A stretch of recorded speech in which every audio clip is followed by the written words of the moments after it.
السلام عليك يا أبا عبد الله. النبي يا أيها الذين آمنوا صلوا عليه وسلموا تسليما.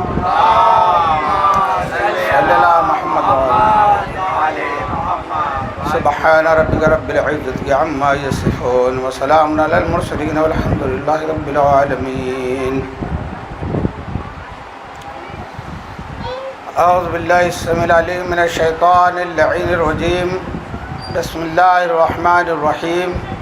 الحمد لله على ما عرفنا من نفسه وألهمنا من شكره وفتح لنا من أبواب العلم بربوبيته وجنبنا من شكه وشركه ونشهد أن لا إله إلا الله وحده لا شريك له ونشهد أن سيدنا ونبينا وحبيبنا ورحيمنا وكريمنا وغوثنا ومغيثنا ومعيننا ومعيننا وسراجنا وأشرفنا وجعفرنا وصادقنا وطبيبنا وطبيب قلوبنا وشفاء صدورنا ونورنا ونور أولنا ونور آخرنا ونور ظاهرنا ونور باطننا ونور عرش ربنا ونور أرض ربنا ونور لوح ربنا ونور قلم ربنا ونور قرآننا سيدنا وسندنا ومأوانا وملجانا ومقتدانا وأعلانا وأولانا ومولانا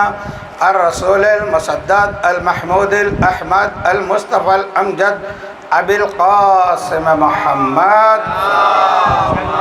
صل على محمد وآل محمد وعجل اللهم صل وسلم على سيدنا مولانا محمد الذي كان عليا في الدرجات وفاطما في تطهيرات وحسنا في صفات وشهيدا في تجليات وزين العابدين بعبادات وباقرا في العلم الأولين والآخرين بمعلومات وصادقا في الأقوال وكاظما في جميع أهوال ومتمكنا في مقام رضا وجوادا كفى عند العطاء وهاديا إلى سبيل النجاة وعسكريا مع الغزاة ومهديا إلى طريق اليقين والنجاة. صل على محمد وآل محمد وعجل ولعنة الله على أعداء محمد وآل محمد من الأولين والآخرين من يومنا هذا إلى يوم الدين. أما بعد، قال الله تبارك وتعالى في القرآن المجيد والفرقان الحميد: فأعوذ بالله السميع العليم من الشيطان اللعين الرجيم. بسم الله الرحمن الرحيم. والعصر إن الإنسان لفي خسر إلا الذين آمنوا وعملوا الصالحات وتواصوا بالحق وتواصوا بالصبر الصلوات. اللهم صل على محمد وآل محمد وعجل فرجهم. من علينا ربنا إذ بعث محمدا أيده بأيده أيدنا بأحمدا أرسله مبشرا أرسله ممجدا صلوا عليه دائما صلوا عليه سرمدا صلوات.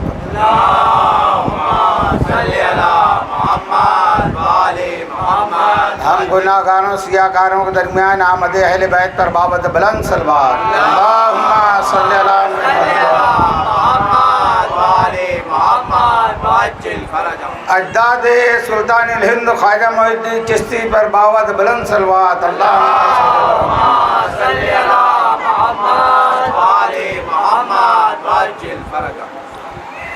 ایک مطلع 2-3 شعر ملاحظہ فرمائیں.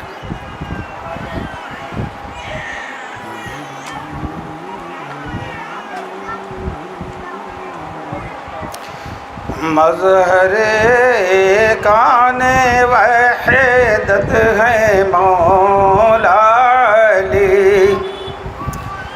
مظہر کان وحدت ہے مولا علی. مظہر کان وحدت ہے مولا علی. جزو فخر رسالت ہے مولا علی. جزو فخر رسالت ہے مولا علی. ہر نبی کی نبوت پہ سرور گواہ، ہر نبی کی نبوت پہ سرور گواہ، اور گواہ رسالت ہے مولا علی، اور گواہ رسالت ہے مولا علی۔ منزل لامکان قاب قوسین پر، منزل لامکان قاب قوسین پر، منزل لامکان قاب قوسین پر، میزبان رسالت ہے مولا علی، میزبان رسالت ہے مولا علی۔ آخر شعر ہے، کل ایمان ہے جان ایمان بھی، کل ایمان ہے جان ایمان بھی، اور روح عبادت ہے مولا علی،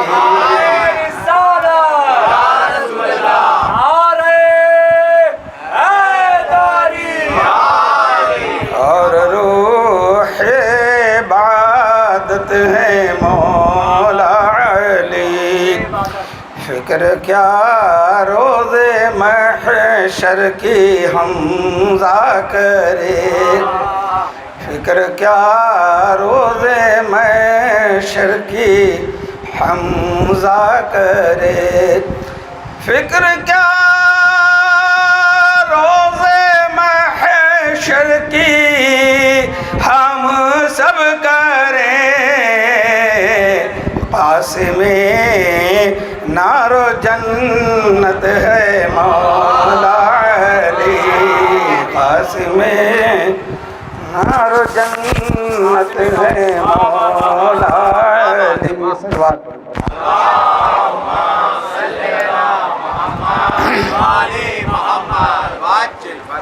عزیزان محترم، آج کی تاریخ آپ سب جانتے ہیں کہ 9 محرم الحرام گزر گئی اور شب عاشور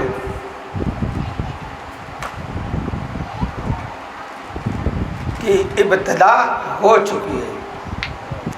ہم 10 دن سے جو ذکر سن رہے ہیں اس پر عمل کرنے کی رات آ چکی ہے۔ اپنے آپ کو ان 10 مجلسوں کے آئینے میں دیکھو، کسی کو کچھ کہنے کی ضرورت نہیں کہ ہم نے جو سنا اب ہمارے اندر کیا تبدیلی آئی ہے۔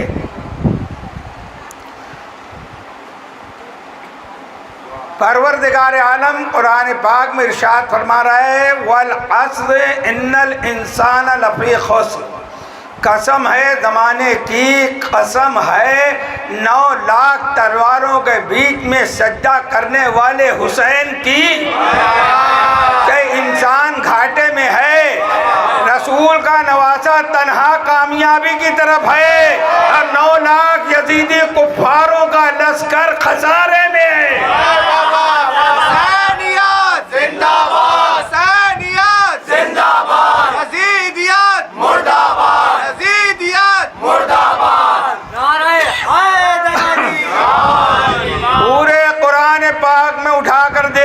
کبھی اللہ نے اکثریت کی تعریف ہی نہیں کی ہے۔ یہ جو کہتے ہیں نا سواد اعظم، پوری دنیا میں ہم ہیں، پوری دنیا میں ہم ہیں، پوری دنیا کربلا میں اکٹھا ہو گئی تھی 72 کے مقابلے میں، تو اللہ نے کس کا کہا؟ ان اللہ مع الصابرین، میں صابروں کے ساتھ ہوں، ظالموں کے ساتھ نہیں اللہ۔ اور جب بھی جنگ بدر ہو، احد ہو، خندق ہو، حنین ہو، جب مسلمان قلت میں تھے تو کامیاب ہوئے، اور حنین میں اکثریت میں تھے تو ان کو خدا پر نہیں پھر اپنی اکثریت پر گھمنڈ ہوا۔ میں کھلے کھلے الفاظ میں کہتا ہوں کہ ہم اکثریت میں ہیں، تو اللہ قرآن میں فرماتا ہے، قرآن پڑھا کرو کہ جب تم حنین میں ایسے بھاگ رہے تھے کہ تمہارے اوپر زمین تنگ ہو گئی تھی کہ سمجھ میں نہیں آتا تھا کدھر جائیں، اس عالم میں بھی سارے یہ جب بھاگ رہے تھے تو رسول کی جو حفاظت کرنے والا ہے وہ صرف ابو طالب کا بیٹا ہے۔ حضرت عباس کی نظریں کمزور ہو گئی تھی، ان کے بیٹے عبداللہ سے کہتے ہیں عبداللہ یہ تلواروں کے گھنگور سائے میں اتنی تلوار چل رہی تھی، رسول اکیلے ہیں، تو بولے یہ تلواروں کے سائے میں کون ہے جو رسول کی حفاظت کر رہا ہے؟ جناب عبداللہ نے جواب دیا بابا جان یہ ابو طالب کا بیٹا علی ہے، صلوات پڑھے بر محمد۔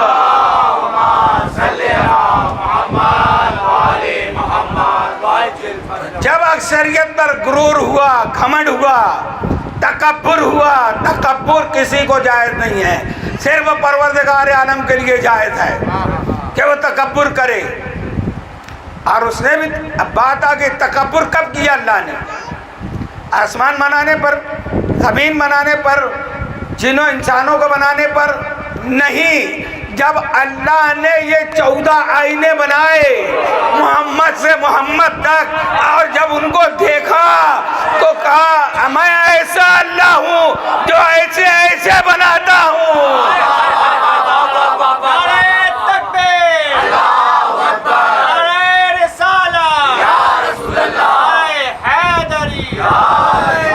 رسول آل رسول کو دیکھ کر اللہ نے تکبر کیا، اور حسن کی، صورت کی، سیرت کی انتہا ہو گئی، 14ویں کے بعد 15ویں کی گنجائش نہیں تھی۔ قادر ہے وہ، مگر جب وہ خود دیکھ رہا ہے کہ ساری خوبیاں، ساری میری صفات تو میں نے ان میں رکھ دی، میں رحیم ہوں یہ رحیم ہے، میں کریم ہوں یہ کریم ہے، میں رازق ہوں یہ رازق ہے۔ جب اللہ نے ساری صفات کا مظہر بنا دیا، اللہ رازق ہے نا تو پھر مانگو نا اللہ سے۔ اللہ نے کہا میں ڈائریکٹ نہیں آتا، ایاک نعبد و ایاک نستعین، تیری ہی عبادت کرتے ہیں، تجھی سے نہیں، تیری ہی مدد چاہتے ہیں، تجھی سے نہیں، تو نہیں آئے گا مدد کرنے، تیری مدد، تیری مدد جیسے بھی ہو، علی آگے مدد کرے، حسن کرے، حسین کرے، تیری مدد چاہتے ہیں۔ صلوات پڑھنے والے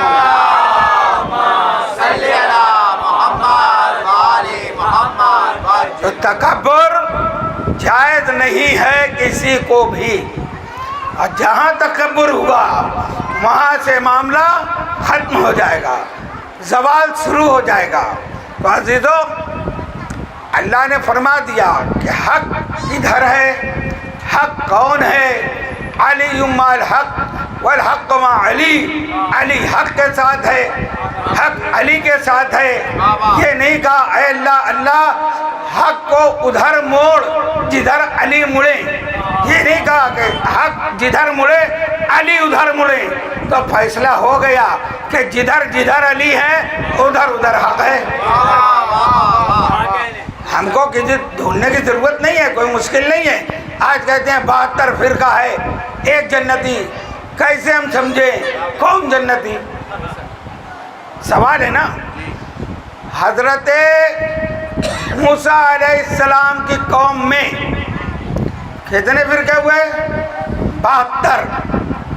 اس امت میں ہے 73، ایک جنتی 72 جہنمی رسول کے، اور موسیٰ علیہ السلام کے کتنے تھے؟ 72۔ عیسیٰ کے 71 ہوئے بعد میں۔ چلو آپ اس میں سمجھ لو یا اس میں، بات کہنے کی یہ ہے کہ ان میں نجات پانے والا کون ہوا؟ ہے نا، ایک رہا موسیٰ کی قوم میں بھی.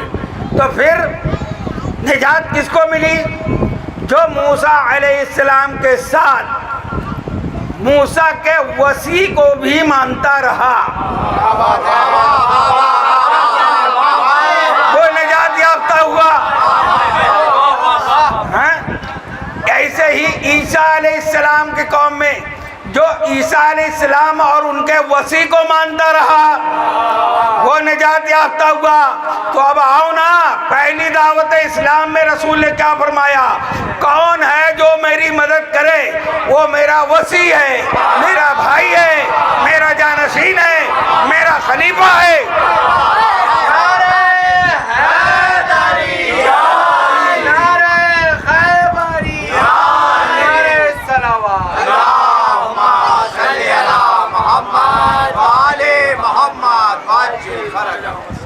آسان طریقہ ہے. جو بھی نبی کے بعد نبی وصی کو مان رہا ہے اور وصی کے ساتھ کسی کا شرک نہیں کر رہا ہے.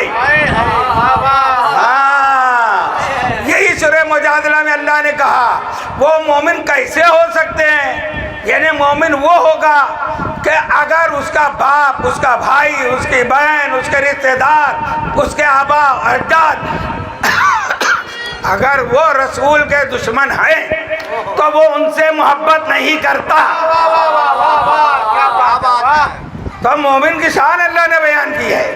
اور اگر تمہارے باپ کا قاتل بھی ہے اور اگر آل رسول کو ماننے والا ہے، یہ ہے ایمان کا معیار. اگر بات آ جائے باپ دادا بھائی بہن پہ مگر وہ آل رسول کو چھوڑ دیں، حسین کو چھوڑ دیں، مولا علی کو چھوڑ دیں، ان کے دشمنوں کو مانے، تو مومن کی شان یہ ہے کہ وہ ان کو چھوڑ دیتا ہے. اور اگر اس کا باپ کا بھی قاتل ہو مگر علی والا ہے تو اس کو مانتا ہے، اس کی تعظیم کرتا ہے. تو عزیزان محترم، یہی پیغام ہے اللہ کا، رسول کا، قرآن کا، کہ کبھی اپنے آپ کو یہ مت بتانا کہ ہم اکثریت میں ہیں، ہم اکیلے ہیں. اسی لیے اللہ کے رسول نے کہا اگر ساری دنیا ایک طرف ہو جائے، علی ایک طرف ہو جائے تو اے ابو ذر تم علی کی طرف رہنا. تو اب کوئی فخر کرتا ہے سواد اعظم، سواد اعظم، پوری دنیا میں ہم ہیں، تو رسول اللہ کو جھٹلا رہے ہیں. لاکھوں سلام اور پڑھنا یہ سب خالی دکھاوا ہے، ماننا رسول کو یہ ہے. اور شرک، میں نے کہا نا، شرک اللہ تو دکھتا ہی نہیں. دکھتا ہے؟ مجسم ہے؟ نہیں ہے. نہ جسم ہے، نہ نظر آتا ہے، نہ نظر آئے گا. پھر اس کے جیسا کوئی تو بنا ہی نہیں سکتا. شرک، شرک کی تعریف سن لو. شرک ان کے ساتھ کسی کو شریک کرنا. یہ قانون میں نہیں بتا رہا ہوں، چھٹے امام علیہ السلام، امام جعفر صادق،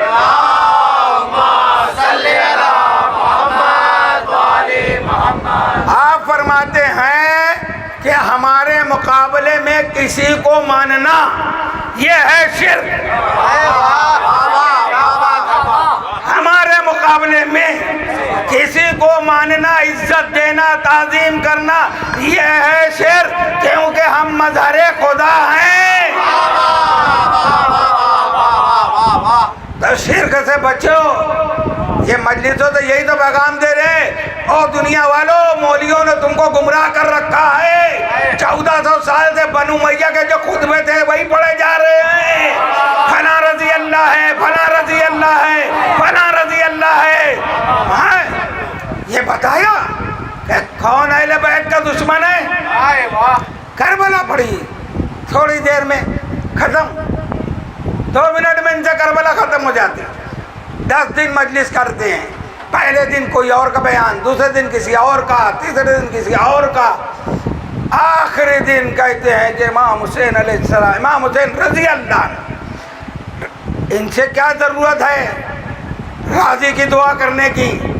رضی اللہ کا مطلب ہے اللہ ان سے راضی ہو، اللہ ان سے راضی ہو. کل میں نے کہا تھا، جان بوجھ کے کہا تھا، ہے نا؟ تو راضی ہو. تم لاکھ دفعہ کہتے رہو راضی ہو راضی ہو راضی ہو. جب اہل بیت ہی نہیں راضی ہوں گے تو وہ کیسے راضی ہوگا؟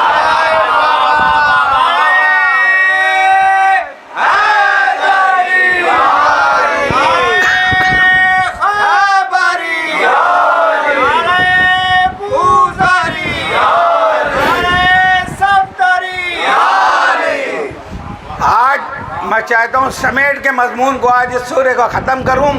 پروردگار کہہ رہا ہے وَلَا سَرِنَّ الْإِنسَانَ لَفِي خُسْرٍ إِلَّا الَّذِينَ آمَنُوا وَعَمِلُوا الصَّالِحَاتِ.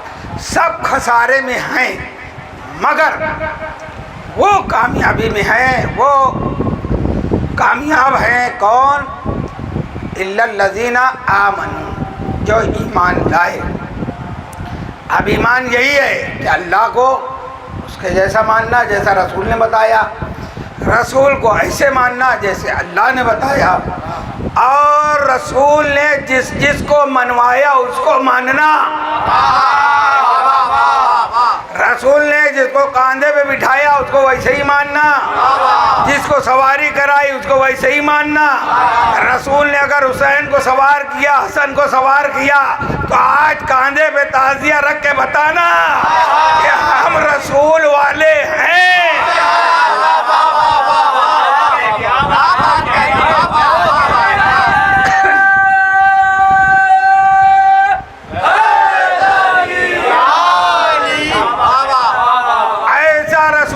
ماننا جیسا اللہ نے منوایا ہے. ہمارا رسول پاک کرنے آیا ہے. سورہ جمعہ اسی لیے جمعہ میں پڑھنا واجب سنت ہے کہ اس میں تم ہر جمعہ رسول کو سنتے رہو کہ ہمارا رسول کیسا ہے، ہمارا رسول کیسا ہے. والذی بعث فی الأمیین رسولا منہم یتلو علیہم آیاتہ ویزکیہم ویعلمہم الکتاب والحکمہ وَإِن كَانُوا مِن قَبْلُ لَفِي ضَلَالٍ مُبِينٍ. یہ رسول پاک کرنے آیا ہے. یہ قرآن کہہ رہے رسول پاک کرنے آیا ہے، تم کو قرآن سکھانے آیا ہے. یہ دو بات، باقی سب ہے، میں بھی آگے نہیں جاتا ہوں. کیا اللہ نے کہا قرآن میں نبی کو کیسا ماننا ہے؟ جیسا اللہ نے منوایا. تو یہ رسول پاک کرنے آیا ہے. 1400 سال سے یہ زکوٰۃ خور مولوی کہہ رہا ہے رسول کا آپریشن ہوا، رسول کا سینہ چاک کیا گیا، آپ کا دل نکالا گیا، کوثر و سلسبیل سے دھویا گیا. ہیں جو رسول کو پاک کرنے لگے، جو پاک کرنے آیا ہے. اصل جو پاک کرنے آئے ہیں ان کو یہ پاک کرنے لگے. کیوں؟ رسول نے کہا جب تم کافر تھے، بت پوجتے تھے، تمہارے دل سیاہ تھے، تو پھر کلمہ پڑھنے کے بعد یہ تم کو پاکی ہوئی. اب یہ رسول کا بھی دل میں نقطہ نکالنے لگے. تو یہ ہے توہین رسالت. ہے جن کی 2 بوند ہے کوثر و سلسبیل، ہے وہ رحمت کا دریا ہمارا نبی. یہ کس سے دھوئے جبریل؟ کوثر سے، سلسبیل سے، زمزم سے، ہے نا. تو کیا بہت اونچی ہے سلسبیل؟ کوثر ارے ان کی رحمت کی 2 بوند ہے. تو رسول افضل ہوئے کہ کوثر؟ رسول افضل ہوئے کہ زمزم؟ رسول افضل ہوئے کہ سلسبیل؟ تو جب رسول افضل ہیں وہ سب ہوئے مفضول. مفضول افضل کو پاک نہیں کر سکتا. یہ سب معاویہ سے دینار کی تھیلیاں لے کر جو روایت بنائی گئی، یہ وہ سب روایتیں ہیں. اب یہ مت دیکھنا کون صحیح کتاب میں ہے، یہ صحیح وہ صحیح وہ صحیح. یہ وہی بات ہے جیسے منافقین کہتے تھے قسم خدا کی قسم سے ہم آپ کو رسول مانتے. جب کتاب صحیح ہے تو اس میں آگے صحیح لکھنے کی ضرورت کیوں؟ مطلب اس میں کچھ گڑبڑ ہے.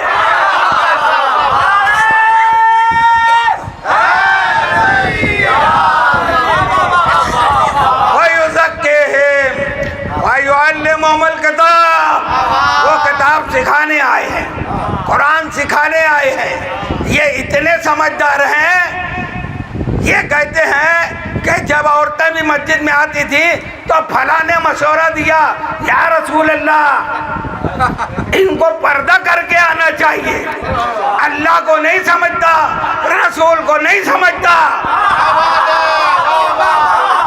ابے جب ان کو اتنا سمجھتا تھا تو انہی کو نبی بنا دیا ہوتا۔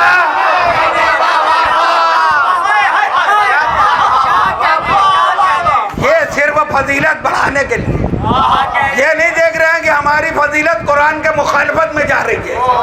یہ خود تعلیم دینے آئے ہیں، ہاں یہ تعلیم دینے آئے ہیں، ہم تعلیم لینے آئے ہیں۔ اور جو تعلیم لیا وہ رضی اللہ عنہم ورضوا عنہ ہو گیا، اللہ ان سے راضی ہوا، وہ اللہ سے راضی ہوئے۔ اور وہ کون ہیں؟ وہ کون لوگ ہیں؟ جا کے دیکھو، ان کا نام ان کے زبان پر نہیں آتا بلکہ دماغ میں بھی نہیں ہوگا۔ 3-4 نام کے علاوہ کوئی نام ہے؟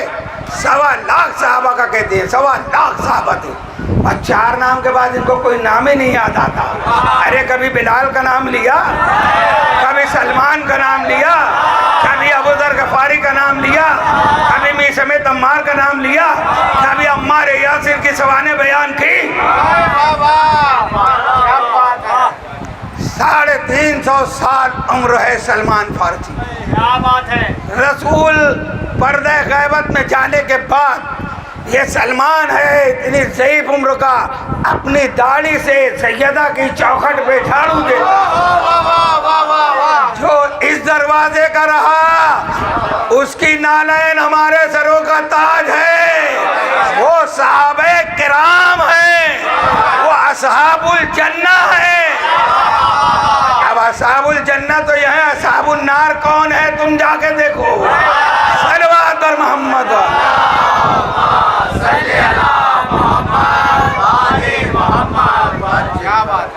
الا الذین آمنوا، ایمان لاؤ اللہ پر، رسول پر، کتابوں پر، اور جس کو رسول نے منوایا ہے ان کو مانو۔ کیا کہہ رہا ہوں میں؟ جن ہستیوں کو سرکار ختمی مرتبہ صلی اللہ علیہ وآلہ وسلم نے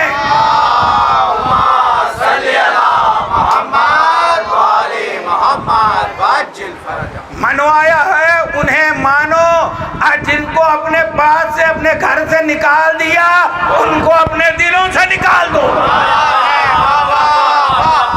لبیک یا رسول اللہ، لبیک یا رسول اللہ، لبیک یا رسول اللہ، لبیک یا رسول اللہ، لبیک یا رسول اللہ۔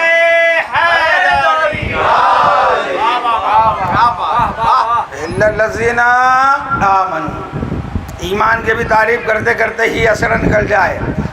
وعملوا الصالحات، اب آئی اپنی باری، اب نعرہ لگانا۔ وعملوا الصالحات، اور وہ اللہ پر ایمان رکھتے ہوئے عمل صالح کرتے ہیں۔ صرف نماز پڑھنا عمل صالح نہیں ہے، وہ تو واجب ہے، نہیں پڑھیں گے تو پٹائی ہوگی۔ ہاں، اب عمل صالح کی تعریف میں 3 حصہ ہے۔ عمل صالح میں ہے حقوق اللہ، اللہ کا حق وہ ادا کرو۔ حقوق النفس، اپنے آپ کا بھی حق ہے وہ بھی ادا کرو۔ پھر تیسرا زاویہ بہت پھیلا ہوا ہے، اس میں حقوق والدین، حقوق اولاد، حقوق معاشرہ، حقوق پڑوسی، حقوق جتنے بنتے ہیں کہ تم کو دیکھ کر کہے کہ یہ حسین والا ہے۔ ماں باپ کا حق ادا کرو، ماں باپ سے تیز آواز میں بات نہ کرو، ماں باپ کو جھڑک کر بات نہ کرو، ماں باپ سے اتنی نرمی سے بات کرو کہ ان کو احساس نہ ہو، ان کے مشورے پر عمل کرو۔ یہ نہیں کہو کہ اب تم کو نہیں سمجھتا، تم کتنا بھی پڑھ لکھ لو، جو ان کو تجربہ ہے آپ کو نہیں ہے۔ اور والدین کا یہ حق ہے کہ اولاد کے حق ادا کریں.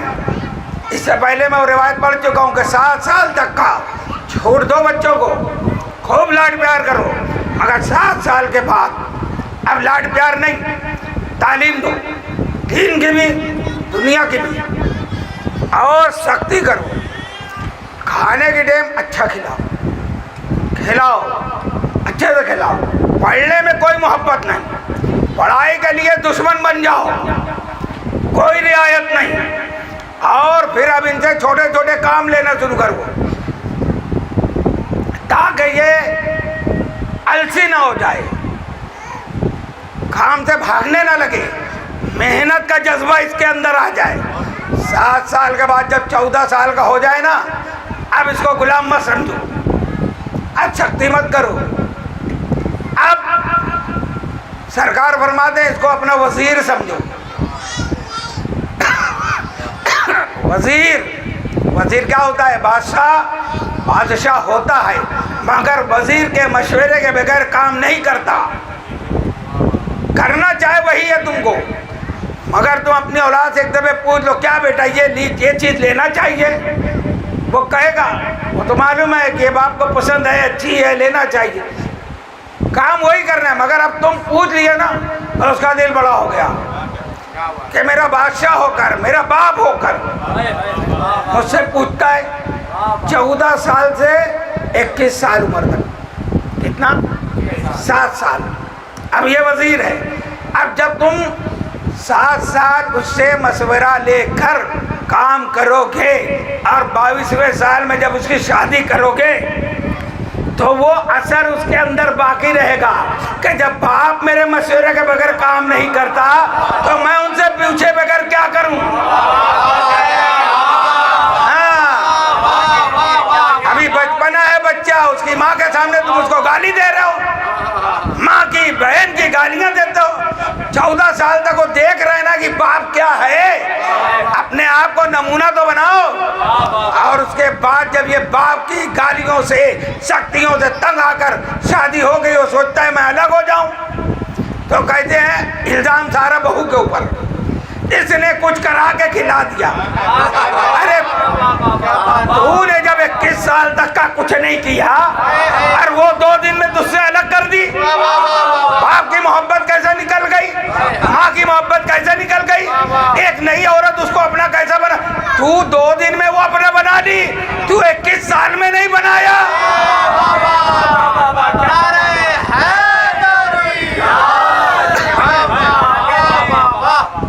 سب بابا گیری لوگ کھول کے بیٹھے ہیں، جو کھولتے ہیں نا دعا تعویذ دے رہے ہیں، یہ میرے قبضے میں آ جائے، وہ میرے قبضے میں ہو جائے. سب جھوٹ کا پرندہ ہے، کسی سے کچھ نہیں ہوتا، خالی خیال خام رہتا ہے کہ ہاں وہ کیا تو ہو گیا. بابا کی دعا تعویذ پانی شکر نمک بھوک کے دینے سے یہ نہیں ہوتا. تو نے جو 21 سال ان کے ساتھ سلوک کیا ہے، یہ سلوک کا نتیجہ ہے کہ بیٹا الگ ہو جاتا. عزیزان محترم، حقوق والدین، حقوق اولاد، حقوق زوجہ، وہ نوکرانی نہیں ہے تمہارے گھر میں. یہ مت سمجھنا کہ تمہارے پورے گھر کی صاف صفائی، کھانا پکانا سب اس کے ذمہ ہے. قرآن نے، اسلام نے تو حکم ہی نہیں دیا ہے، یہ کچھ کام نہیں ہے عورت کا. کھانا پکانا، کپڑے دھونا، صفائی کرنا کچھ نہیں ہے اسلام میں. جاؤ کسی بھی مفتی سے پوچھ لو اپنے من کے. ہاں اسی لیے سرکار نے فرمایا کہ تمام نبیوں کا سردار میں ہوں اور تمام سیدہ عورتوں کی سردار میری بیٹی ہے. تو میری ماں بہنیں اگر حسین کو مان رہے ہو تو حسین کی اماں کو بھی مانو. اسلام نے تو کوئی حکم نہیں دیا کہ تم یہ کام کرو، مگر دیکھو کہ سیدہ کی سیرت کیا ہے. ہاں مشق اٹھاتے اٹھاتے گٹے پڑ گئے، چکی پیستے پیستے ہاتھ میں چھالے پڑ گئے. تو یہ سیرت سیدہ خاتون جنت فاطمہ الزہرا ہے.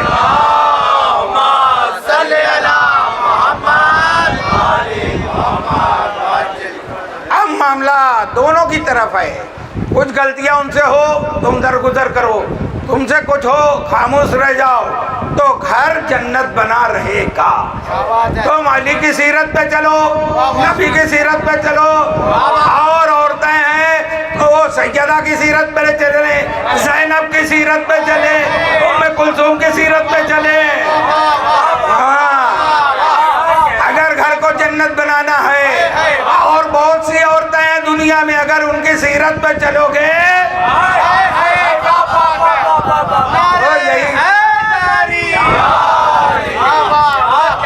یہی گھر جنت سے جہنم بنے گا۔ خود نوح علیہ السلام کی بیوی ہے، نوح علیہ السلام کی بیوی ہے، کیا ہوا؟ کہاں گئی؟ اتنا قریبی رشتہ، صحابی تو اتنا قریب ہوتا بھی نہیں، جتنا بیوی قریب ہوتی ہے دوست ہوتا ہے، مگر وہ نبی کی بیوی ہو کر جہنم میں جا رہی ہے، لوط کی بیوی ہے جہنم میں جا رہی ہے۔ جب اتنا قریب رشتہ نبی سے ہو کر اس کو جہنم کیوں مل رہی ہے؟ کیونکہ وہ نبی کی سیرت پہ نہیں ہے نا، اور ہم ہزاروں میل دور ہیں نبی سے ظاہر میں، ویسے نبی تو ہمارے درمیان موجود ہے۔ اگر ہم ان کی سیرت پہ چلتے ہیں تو ہمارے لیے جنت ہے۔ کیوں کہ اگر وہ دونوں نبی کل قیامت میں کہہ دیتے کہ یا اللہ ہماری بیویاں ایسی تھی، خراب تھی، تو ہم کو وہ کام کرنے کا موقع نہیں ملا جو نبی اکرم کو ملا، تو اگر وہ اپنی ایک ایک بیوی بتائیں گے تو ہمارے نبی دو دو بتائیں گے۔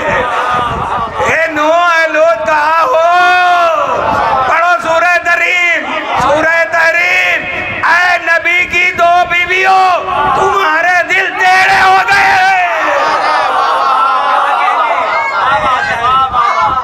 میں اس لیے یہ آیت بتا دیا اور یہ بات کہ یہ کمینے مولوی سیدہ کے ساتھ ان لوگوں کا نام لیتے ہیں، مسجدوں پہ لکھایا جا رہا ہے، ان کی کیا اوقات ہے کہ پاک سیدہ کے ساتھ ان کا نام لکھا جائے۔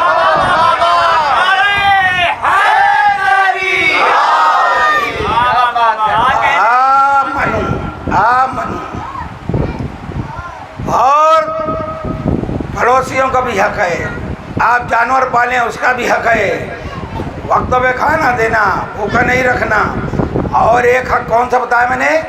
تیسرا جو ہے وہ حقوق النفس، اپنے آپ کا بھی خیال رکھنا، کب کھانا ہے، کب سونا ہے، نیند بھی پوری ہو، غذا بھی صحیح ہو، یہ نہیں کہ ہمارا جسم خراب ہو، بیمار ہو جائے، ہم اللہ کا حق ادا نہ کر سکیں، ہم نماز نہ پڑھ سکیں، ہم ماں باپ کی خدمت نہ کر سکیں، تو اپنے آپ کا بھی خیال رکھنا یہ ہمارا حق ہے۔ نہیں تو کل قیامت میں یہ ہاتھ یہ پیر یہ سب گواہی دیں گے، زبان بند ہو جائے گی، گواہی یہ لوگ دیں گے، یا اللہ مجھ سے چل کے یہاں گیا، یا اللہ ان ہاتھوں سے یہ ظلم کیا۔ حقوق نفس، حقوق اللہ، اللہ کے حقوق میں سب آ گیا، نبی کا اہل بیت کا سب حق آ گیا۔ صلوات پڑھیں مرحبا۔ اللہم صلی علی محمد وآل محمد وعجل فرج الا الذین آمنوا وعملوا الصالحات وتواصوا بالحق، اور جو ایمان لائے ہیں ان کا فریضہ ہے کہ حق کی وصیت کرتے رہیں، حق کی وصیت کرتے رہیں۔ حق کی وصیت یہی تو ہے جو ہم کر رہے ہیں ابھی مجلس کی صورت میں۔ آپ گھر میں بھی رہو، بچوں کو بھی بتاؤ، پڑوسیوں کو بھی بتاؤ، جو تمہارا دوست تو اس کو بتاؤ کہ حق کیا ہے، حق کیا ہے، حق کیا ہے۔ وتواصوا بالحق وتواصوا بالصبر۔ جب کوئی مصیبت میں مبتلا ہو اس کے گھر پہلے پہنچ جاؤ، میت ہوئی ہے پہلے پہنچو، کیا ضروریات ہے پوچھو، اس کے یہاں کھانا پہنچاؤ، سمجھے؟ صبر کی تلقین کرو، بات ہے. وتواصوا بالصبر. چار باتوں میں اللہ نے پورے اسلام کا منصور اس سورے میں بھر دیا. اگر اس پر عمل کر لیا تو انسانیت اوج معراج پہ چلی جائے گی. بزادارو، اگر حق سننا ہے تو سنو. حق کیا ہے؟ رسول حق ہے، علی حق ہیں، اہل بیت حق ہیں. تو جو رسول نے کیا، کیا جو رسول اللہ صلی اللہ علیہ وسلم نے بتایا، اس پر عمل کرنے کا نام ہے عمل صالح. وتواصوا بالصبر سے پہلے کیا؟ آمنوا وعملوا الصالحات. یہ صالحات میں یہ بھی ہے کہ آج 9 محرم، کل عاشورہ کا دن ہے. یہ میں جو بتا رہا ہوں، روز عاشورہ، عاشورہ کے دن لعین ملعون لوگ، بنو امیہ، حسین کو قتل کرنے والے، اہل بیت کو کاٹنے والے، یہ ہیں ملعون. روز عاشورہ لعین، ہنستے تھے، روتے تھے رسول. روز عاشورہ لعین ملعون، ہنستے تھے، روتے تھے رسول. آپ کی مرضی ہے، جیسا جی چاہے ویسا کریں. یہ زکوٰۃ خور مولویوں نے بنو امیہ کا طریقہ بتایا کہ جب رسول اللہ صلی اللہ علیہ وسلم مدینے پہنچے تو وہاں کے یہودی روزہ رکھے ہوئے تھے. کہا پوچھا کیوں روزہ ہے؟ کہا آج موسیٰ علیہ السلام کو فرعون سے نجات ملی. تو موسیٰ کو نجات ملی. نبی کریم نے فرمایا موسیٰ میرے بھائی ہے، اب آئندہ سال میں زندہ رہا تو 2 روزہ رکھوں گا. کیا بولے؟ 2. کیونکہ ہم یہودیوں سے زیادہ حقدار ہیں موسیٰ علیہ السلام کی فتح منانے کا. یہ روایت کھلے عام بیان ہوتی ہے. ان سے پوچھو نبی کو علم غیب بھی مانتے ہیں؟ ہمارا نبی وہ ہے جو قیامت تک کا علم بتا رہا ہے، اور نبی کو یہ نہیں معلوم کہ عاشورہ کے دن موسیٰ پار ہوئے تھے. یہ درہم و دینار سے بنائی ہوئی روایت ہے، یہ میرے نبی نے نہیں فرمایا. بنو امیہ روزہ رکھیں، خوشی کریں. نبی عاشورہ کے دن کس حالت میں، یہ دیکھو. عاشورہ کا روزہ حرام ہے. سن لو، عاشورہ کے دن روزہ رکھنا حرام ہے. اگر روزہ سنت ہوتا تو شہید اعظم روزے سے رہتے، عباس روزہ رکھتے. اہل بیت کا گھرانہ کوئی سنت نہیں چھوڑتا، تو پھر عباس پانی لانے کیوں گئے؟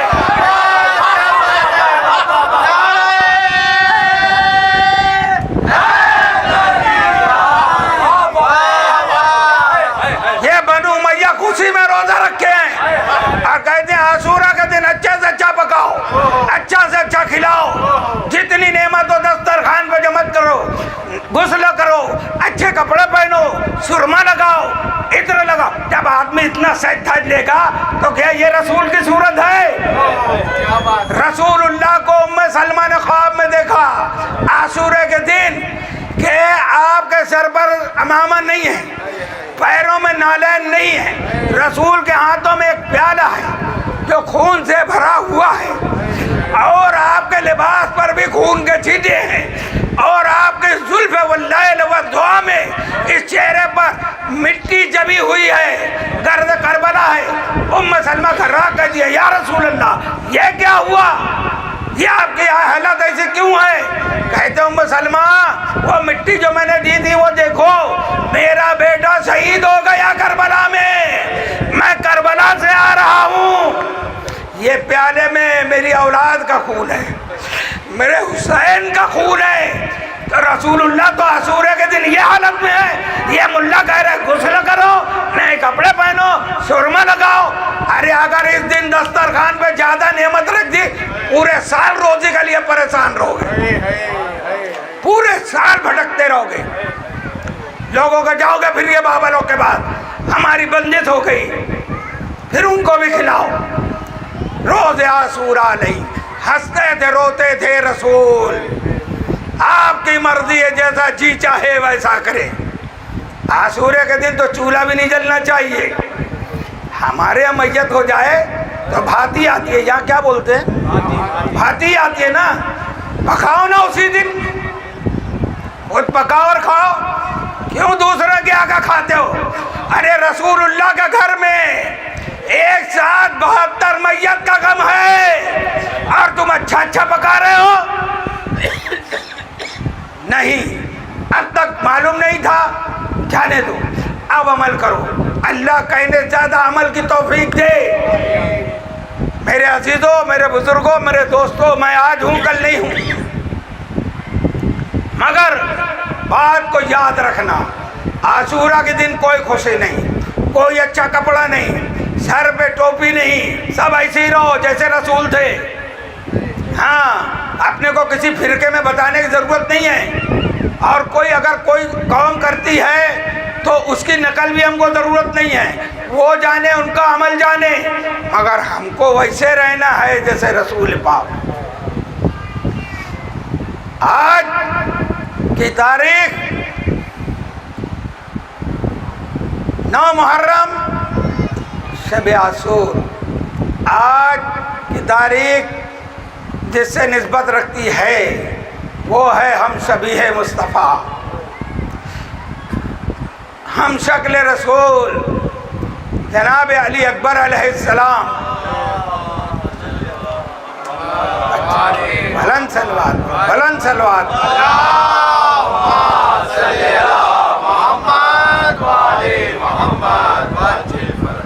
جناب علی اکبر شہزادے ہیں امام حسین علیہ السلام کے، ان کی ماں ہے ام لیلا، ان سے پہلے جو بیوی تھی ام رباح، ان سے جو شہزادے ہوئے ان کا نام ہے زین العابدین۔ جب پہلی بیوی سے سید سجاد کی ولادت ہوئی، امام حسین ان کو کپڑے میں لپیٹ کے مسجد کی محراب میں لے گئے اور کہتے ہیں یا اللہ میں نے اس کو تیری راہ میں نذر کیا ہے نا، اور وہاں چھوڑ کر چلے آیا۔ بعد میں سیدہ زینب گئی، یا اللہ کہتی ہے یا اللہ یہ جو نذر میرے بھائی نے دیا ہے میں اس کو تجھ سے مانگتی ہوں، لے کے چلے آئے، پرورش کرنے لگے۔ پھر جب ام لیلا سے جناب علی اکبر علیہ السلام ہوئے، ان کو بھی امام علی مقام نے یہی کیا، مسجد میں لے گئے، محراب میں لٹا دیا، یا اللہ میں نے تیرے نذر کیا۔ پھر جا کے سیدہ زینب لے کے آئی اور ان کی پرورش کرنا شروع کی۔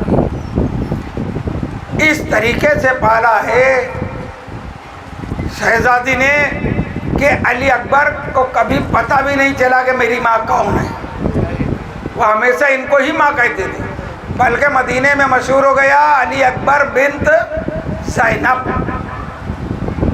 عزیزو، اتنے لاڈ اور پیار سے پالا ہے۔ ایک مرتبہ اور بلکہ صحابی رسول آتے تھے علی اکبر کی زیارت کرنے، کہ ہم نے بہت دن سے رسول کو نہیں دیکھا، پردے میں گئے، تو جب رسول کی زیارت کا شوق ہوتا تھا تو علی اکبر کی زیارت کرتے تھے۔ ایک مرتبہ ایک دیہاتی آیا اور جب اس نے زیارت کی نا تو امام حسین علیہ السلام سے کہتا ہے کہ دعا کرو اللہ مجھے بھی ایک بیٹا ایسا دے۔ امام نے کہا میں دعا تو کر دوں مگر کیا اس کے پیر میں کانٹا چبھ جائے گا تو برداشت کرے گا؟ تو وہ وہی تڑپنے لگا، نہیں نہیں ایسے لال کو میں برداشت نہیں کرتا۔ ایک کانٹے کی بات یاد رکھنا کہ برداشت نہیں کیا دیہاتی، اپنی بات کو واپس لے لیا۔ اس طریقے سے پروان چڑھتے ہوئے 61 ہجری کربلا کے میدان میں جب سواری امام حسین کی چلی ہے نا تو سیدہ زینب کی سواری کے ایک طرف علی اکبر کا گھوڑا، ایک طرف امام حسین کا گھوڑا ہوتا تھا۔ زینب بار بار کہتی تھی علی اکبر سر پہ کپڑا رکھو دھوپ نہ لگ جائے، علی اکبر ایسا کرو، علی اکبر میرے ساتھ کھانا کھاؤ۔ آپ کپڑا پہناتی، آپ کھانا کھلاتی، اس لاڈ و پیار سے شہزادہ حسین کو سیدہ زینب نے پالا۔ جب کربلا کے میدان میں ہر ایک کی قربانی کا وقت آیا نا تو ہر ایک نے اپنے بیٹوں کو بھیجا، مگر جب علی اکبر کا وقت آیا تو جناب علی اکبر سے زینب نے کہا جاؤ۔ آپ کی ماں نے کہا کہ بیٹا میں سیدانی نہیں ہوں، اگر آپ کی قربانی قبول ہو گئی تو میں سیدہ کے سامنے سرخرو ہو جاؤں گی۔ بس علی اکبر امام علی مقام کے بارگاہ میں پہنچے کہ بابا جان مجھے میدان میں جانے کی اجازت دی۔ امام علیہ السلام نے علی اکبر کو دیکھا، کہا بیٹا جاؤ اپنی ماں سے اجازت لو۔ جناب علی اکبر علیہ السلام نے کہا میری ماں نے ہی تو بھیجا ہے۔ تو کہا اس ماں سے اجازت لو جس نے تجھے 18 سال پالا ہے۔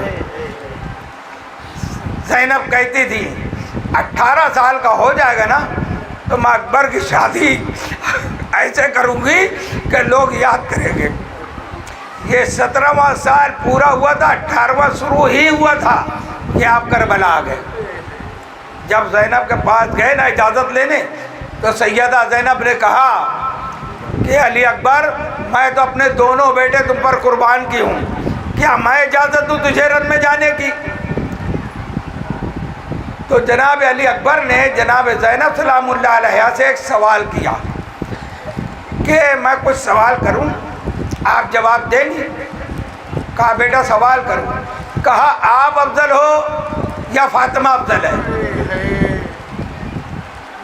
سیدہ نے جواب دیا یہ کیا پوچھ رہے ہو، فاطمہ کہاں میں کہاں، میں تو فاطمہ کی کنیز ہوں۔ کہا جب آپ کنیز ہو تو فاطمہ کے بیٹے پر قربان کرنے کے لیے آپ اجازت دے دو، اور نہیں جانے دیتی تو پھر کل قیامت میں دادی فاطمہ کو آپ جواب دینا کہ علی اکبر کو میں نے اجازت نہیں دی تھی۔ دارو بس کیا پوچھنا، سیدہ زینب نے کس دل سے اجازت دی ہے، اپنے ہاتھ سے امامہ باندھ کے تیار کیا۔ خیر جو ہے دشمن جو ہے کیا لکھتے ہیں معلوم کہ جب جناب علی اکبر نکلنے لگے تو کبھی خیمے کا پردہ اڑتا تھا کبھی گرتا تھا، کبھی اڑتا تھا کبھی گرتا تھا۔ کیوں کہ جب علی اکبر ودا ہونے لگے نا بیویوں سے تو ایک ایک بیوی کبھی بہن چومتی ہے کبھی ماں چومتی ہے، کبھی چھوٹی بہنیں کوئی ردا پکڑ رہا ہے کوئی ابا پکڑ رہا ہے، اور یہ معاملہ ہوتے ہوئے کہ جیسے ہی نکلنے لگتے پھر کوئی بہن روک لیتی، پھر جب نکلنے لگتے ماں روک لیتی، پھر نکلنے لگتے تو آخر میں پیروں سے لپٹی ہوئی چھوٹی بہن ہے سکینہ کہتی ہے بھیا تم بھی وہیں جا رہے ہو، تم لوٹ کے نہیں آؤ گے، پھر میرا کیا ہوگا؟ اللہ اکبر۔ ان بہنوں سے بڑی مشکل سے علی اکبر ودا ہوئے۔ آخر میں ایک چھوٹی سی آواز آئی، اکبر مجھ سے نہیں ملو گے؟ اکبر یہ کون سی آواز ہے؟ خیمے میں ایک بستر ہے، بستر پہ ایک بیمار شہزادہ سید سجاد امام زین العابدین ہے، کہتے اکبر مجھ سے بھی مل لو۔ جناب علی اکبر ان کے پاس گئے، گلے ملا، گلے ملنے کے بعد کچھ باتیں ہوئی کچھ وصیت ہوئی، پھر علی اکبر کو لٹا کے خیمے سے نکلے۔ جیسے ہی خیمے سے نکلے ہیں کہ امام علی مقام نے اپنے دونوں ہاتھوں کو آسمان کی طرف بلند کیا۔ کیا فرمایا میرے مولا حسین نے؟ اے اللہ اب میں اس کو بھیج رہا ہوں جو شکل میں صورت میں سیرت میں تیرے نبی کے مصابہ ہے، جو ہم شکل پیغمبر ہے۔ اے اللہ میری قربانی قبول فرما۔ علی اکبر بڑھنے لگے، 10 قدم نہیں گئے تھے امام نے روک لیا، علی اکبر واپس آؤ۔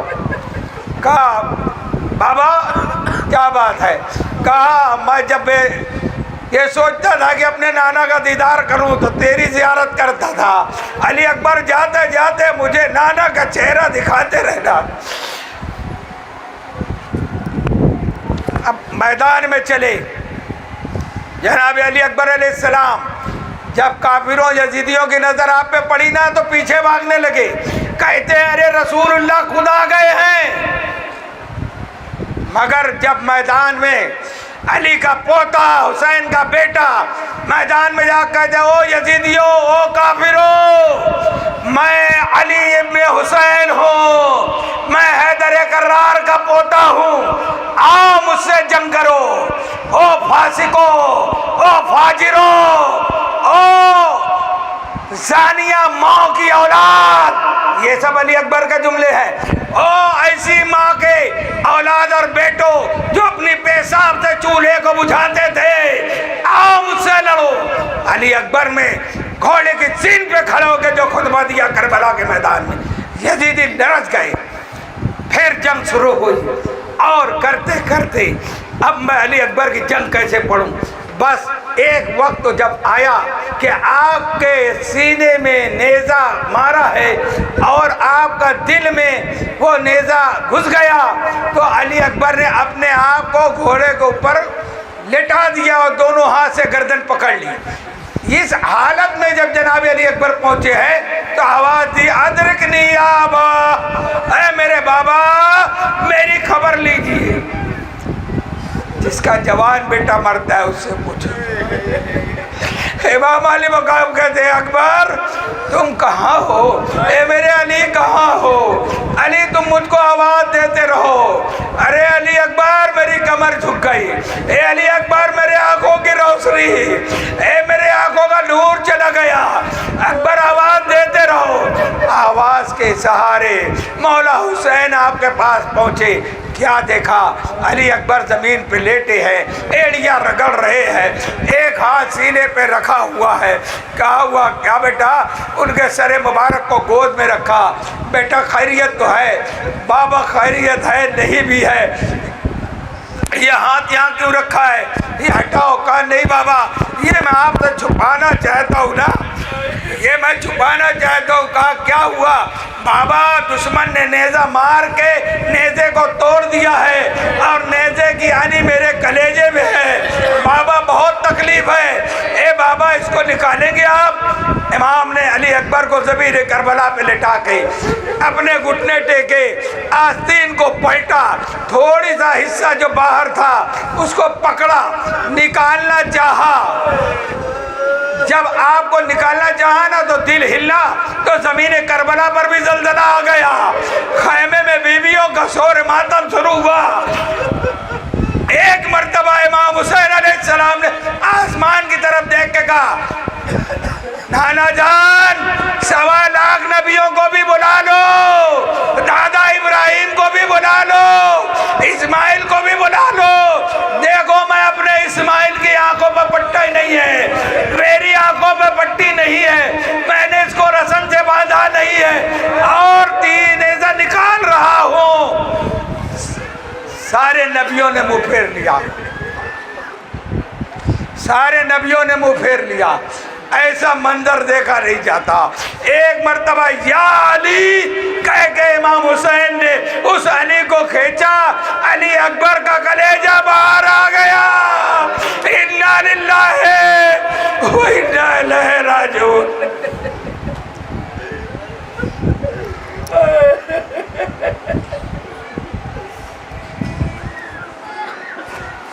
وَسَيَعْلَمُ الَّذِينَ ظَلَمُوا أَيَّ مُنقَلَبٍ يَنقَلِبُونَ.